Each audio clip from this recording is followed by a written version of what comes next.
Sorong, sebuah kota di bagian barat Papua yang terkenal sejak lama dengan hasil minyak buminya. Nama Sorong semakin dikenal karena menjadi gerbang utama menuju wisata Raja Ampat. Sorong juga ditetapkan menjadi pusat pertumbuhan wilayah pembangunan karena lokasinya yang dinilai strategis atau dikenal dengan sebutan kawasan strategis nasional.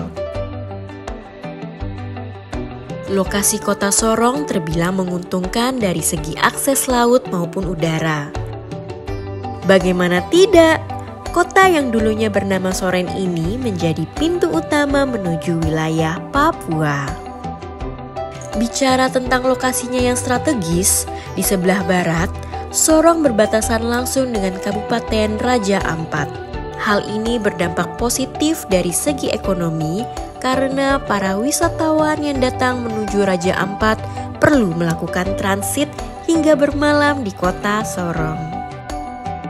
Seperti yang disampaikan oleh Bapak Koko sebagai perwakilan dari Bapeda Kota Sorong. Nama saya Suharya Koko, Sarjana Ekonomi. Saya Kasubit Bidang Telekomunikasi dan Perhubungan di Bapeda Kota Sorong. Kota Sorong ini kita sampai sekarang belum punya namanya akses wisata karena kita ini tempat persinggahan untuk tamu-tamu ke Raja Ampat. Walaupun kita tidak ada tempat objek wisata dan ya turis-turis itu semua ke Raja Ampat, tapi kita punya perjanjian kerjasama itu dengan pemerintah Raja Ampat bahwasannya setiap turis yang turun mau menuju ke Raja Ampat yang mesti transit dulu di Kota Sorong maksimal 1 malam. Nah, jadi itu kan meningkatkan ekonomi dari kita punya PAD dari hotel terus pedagang. Nanti di tempat penyeberangan itu biasanya mereka akan membeli bahan-bahan makanan yang diperlukan untuk berwisata. Sebelah timur kota Sorong berbatasan langsung dengan Tembrau dan Kabupaten Sorong Selatan. Dan di sebelah selatan berbatasan dengan distrik Aimas dan Salawati. Distrik yang menjadi penghubung menuju wilayah-wilayah Papua Barat dengan panorama hutan belantara yang indah dan hasil alam yang melimpah.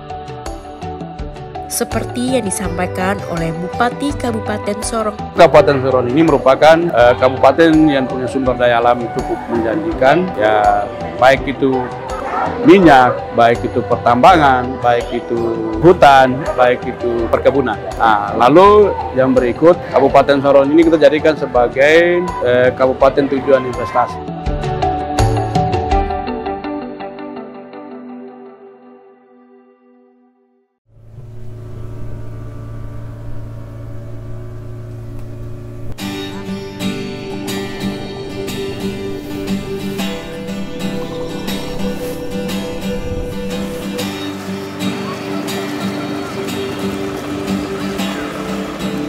Kota Sorong dulunya bermula pada satu pulau bernama Pulau Dom.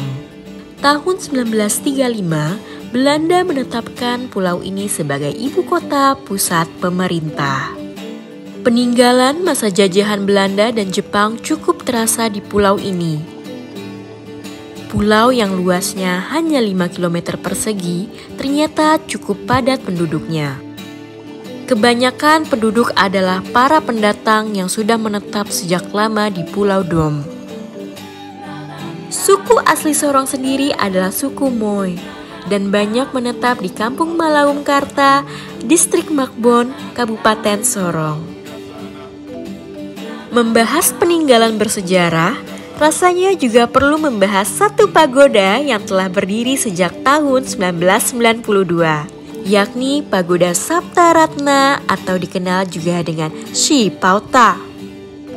Menjadi landmark kebanggaan masyarakat Sorong sekaligus sebagai simbol keragaman umat beragama di kota Sorong. Dari atas sini bisa menikmati landscape kota Sorong dari ketinggian. Kota yang dikelilingi banyaknya kilang minyak dan masih aktif hingga saat ini. Secara infrastruktur, Kota Sorong bisa dikatakan maju. Sarana dan prasarana yang tersedia di kota ini cukup lengkap. Akses jalan yang sudah memadai dan akses telekomunikasi. Di tahun 2023 ini, Kota Sorong itu adalah kota yang sangat maju di bidang infrastruktur. Terbukti di setiap akses jalan, lingkungan, dan jalan protokol itu semua sudah diakses dengan aspal. Dan sementara tingkat pendidikannya, kita juga sudah punya sekolah-sekolah yang unggulan di Kota Sorong, seperti di daerah Tanjung Kasuari, itu ada sekolah pelayaran. Dan sementara kalau untuk bidang kesehatannya, alhamdulillah di tiap puskesmas sekarang kita sudah ada untuk merawat inap. Nah, kalau dulunya tidak bisa, kita mesti ke rumah sakit besar, sekarang sudah tersedia untuk rawat inap. Untuk akses telekomunikasi, Kota Sorong masuk ke dalam proyek Palaparing Timur Project 12 sebagai kota interkoneksi menghubungkan kota layanan VEF, Aifat, dan Teminabuan.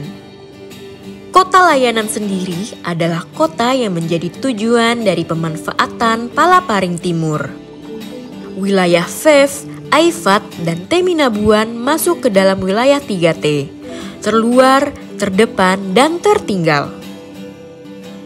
Jadi untuk klaster Sorong ini untuk panjang kabelnya 651 km dengan rincian 174 km untuk jalur utama atau jalur main, kemudian 174 km untuk jalur proteksi atau backup. Segmen Sorong Aifat mencapai 210 km, segmen Aifat Teminabuan 93 km. Jadi total keseluruhan panjang kabel untuk klaster Sorong adalah 651 km. Kemudian untuk mendukung operasional network di klaster Sorong terdiri dari 4 NOC. Yang pertama itu NOC Sorong, NOC VEF, kemudian NOC Aifat, lalu yang terakhir NOC Teminabuan. Pemanfaatan Palaparing Timur berperan penting pada kemajuan akses telekomunikasi di wilayah VEF, Aifat, hingga Teminabuan. Berbagai sektor seperti pendidikan, perekonomian, hingga pariwisata diuntungkan dengan akses telekomunikasi yang semakin baik. Pemeliharaan, perbaikan, dan peningkatan kualitas jaringan Palaparing Timur menjadi bagian penting yang diupayakan oleh Field Operation Area Sorong.